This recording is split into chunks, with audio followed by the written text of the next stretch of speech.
C'est frustrant pour moi de penser que la science va continuer, que les gens vont découvrir encore des choses extraordinaires et que je ne pourrai plus les entendre, du moins je suppose. Je ne sais pas très bien ce qu'il y a après la vie, mais je ne suis pas sûr qu'on soit en mesure de recevoir les revues scientifiques. En un siècle, nous avons brûlé la moitié des réserves mondiales de pétrole. Nous avons consommé sans compter ce que la Terre a mis 100 millions d'années à créer. Est-ce qu'on va avoir le temps de sauver la Terre? La population mondiale est actuellement de 6 milliards de personnes. On pourrait être de 9 à 10 milliards dans 50 ans. Est-ce que 10 milliards d'humains peuvent vivre sur cette planète? On pourrait nourrir 9 milliards de personnes.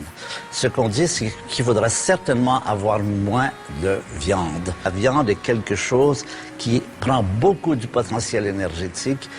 Les céréales, pour la même quantité de protéines, en donnent 10 fois moins. Vous avez évoqué la possibilité d'une 6e extinction des espèces dont pourrait faire partie le genre humain. Il y a eu de grandes périodes dans le passé de la Terre, et 5 extinctions. C'est des moments où on voit tout d'un coup des populations animales disparaître, mais à 50-80%. Et puis d'autres espèces réussissent à survivre. Et les espèces qui passent au travers, ce sont les espèces qui sont bien adaptées, qui se vivent en harmonie avec la nature, qui peuvent donner et recevoir. Un peu comme les tortues, par exemple. Les tortues, ça existe depuis 300 millions d'années. Les rats? Les rats. C'est pas très intelligent, mais ça s'est installé dans un rapport harmonieux. Nous, on est zéro. Sur le plan du rapport harmonieux, on est en bas de l'échelle. On est des saccageurs, on saccage autour de nous d'une façon invraisemblable. Donc on dit, c'est ce qu'on admet, nous sommes dans la 6e extinction. C'est pas quelque chose à venir. On prévoit, à la vitesse à laquelle nous éliminons des espèces vivantes, qui est de 100 à 1000 fois plus élevée qu'en 1900, nous sommes plongés dans une période d'extinction. Qui sont les victimes potentielles qui pourraient disparaître? Tous les grands arbres et tous les mammifères de plus de 3 kilos. Vous regarderez demain sur votre balance si vous êtes dans le collimateur de la 6e extinction.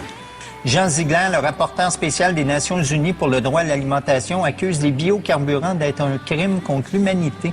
Vous en pensez quoi? Ça paraissait très bien. Mais on s'est rapidement aperçu qu'il en fallait beaucoup. Il fallait planter des champs de maïs gigantesques, des palmiers. On coupe la forêt primaire pour mettre les palmiers. Ce sont de vraies catastrophes écologiques. Ça fait aussi que le prix du maïs a monté un peu partout parce que qu'est-ce qui va manger? Est-ce que c'est les voitures ou les êtres humains? Est-ce que la planète se réchauffe moins qu'on le croit? Toutes les informations que j'ai, c'est qu'elle se réchauffe rapidement et surtout dans les régions polaires. Et on pense que d'ici 2050, le pôle Nord sera libre de glace en été. Ce qui relance toute la problématique du passage du Nord-Ouest. Vous savez combien de bateaux ont essayé d'aller de l'Atlantique au Pacifique et ont eu des naufrages. Là, on s'aperçoit que ça devient le cas et ça crée un climat assez de difficulté entre les différents pays. Parce qu'à qui appartient le pôle Nord? Les Russes, les Norvégiens, les Américains, les Canadiens. J'ai entendu dire que le Canada était en train de se construire des navires de guerre au cas où il y aurait des conflits. Il se pourrait bien que le pôle devienne une région conflictuelle d'ici quelque temps. Est-ce qu'il y a un lien entre l'astronomie et l'écologie? Oui. Je dirais que c'est 2 volets d'une même histoire. L'astronomie, la biologie vous apprend comment on en est venu à être ici. L'écologie vous dit comment y rester. On a vécu la terreur nucléaire entre 1950 et 1980. C'est une période pendant laquelle, à tout instant, 5000 mégatonnes de bombes étaient prêtes à se sauter dessus. Et on est venu très près de cela. On le sait maintenant, non seulement à Cuba ou en Corée, mais les archives du Kremlin nous montrent que très souvent, on était à 2 doigts d'avoir une guerre nucléaire. Une guerre nucléaire aurait pu faire disparaître l'humanité. Heureusement, Khrushchev et Reagan ont décidé de démanteler les silos nucléaires. De sorte qu'aujourd'hui, il n'y a pas un scénario crédible, il y en a encore beaucoup. Raisonnable. Oui, mais il n'y a pas de scénario raisonnable d'une guerre mondiale. On ne voit pas comment une guerre mondiale pourrait éclater. Bien sûr, il y a encore l'Iran qui en parle, la Corée, tout ça. Mais il n'y a pas vraiment, comme il y avait à ce moment-là, à 5 minutes près, on pouvait... C'est 15 minutes une guerre nucléaire, hein? Le temps que les fusées traversent l'Atlantique, 15 minutes. Mais c'est intéressant de s'en rappeler parce que ça nous remet dans l'idée que nous ne sommes pas éternelle, que nous pouvons disparaître, que l'espèce humaine est une espèce périssable.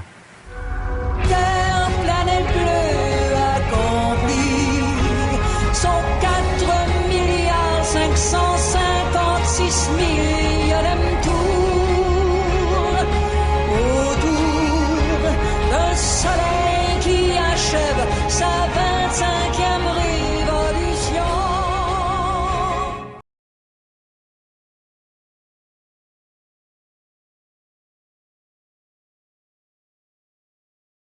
Si vous me demandez mon opinion, je vous dirais, c'est basé sur rien. Je ne peux pas la défendre par aucun argument scientifique. Moi, je pense qu'il y en a beaucoup de planètes habitées.